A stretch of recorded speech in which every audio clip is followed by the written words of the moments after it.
As we continue to celebrate Mel Showers and his 50 years of broadcasting here at WKRG, many of you have shared your affection for Mel and your fond memories of growing up watching him on television.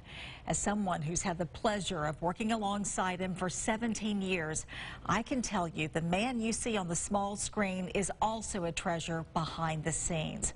So I wasn't surprised to learn from co-workers long before me the legend we know now was a legend way back when. See Mel, his presence there.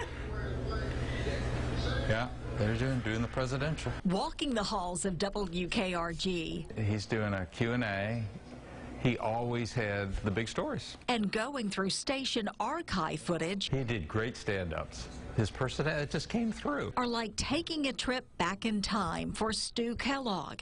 If you pay close attention, Stu Kellogg may sound and look familiar to you. It's harder for me than reporting most tragedies. He came to WKRG in the late 1970s, a young reporter from Syracuse, New York. Here's this new kid, and Mel, I can still remember how he embraced me, and not just being friendly, but helping me, giving perspective.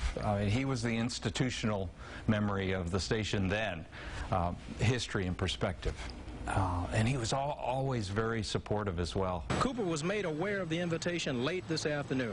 Supportive during a challenging time for a young black journalist. You think about it, the late 70s, integration in many ways still going on. There were not a lot of African Americans on air. He was one of the very first, and so there was additional pressure, let's face it, on something like that, and he handled it with such class. He recalls Mel listening to angry viewers, never losing his cool.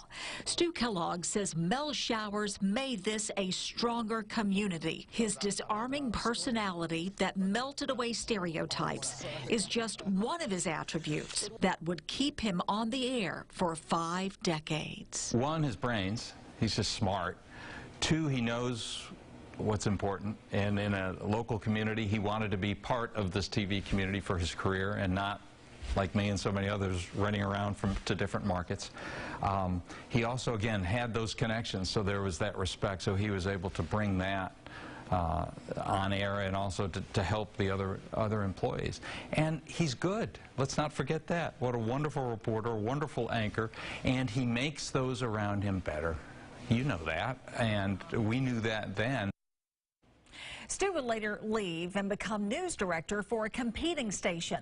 One of the first things he did was try to hire Mel away, but Mel stayed with WKRG, and we are all better for it.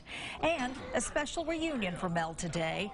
Stu and another former co-worker from back in the day, anchor Don Schroeder, treated Mel to a retirement lunch, welcoming Mel to the retirement club.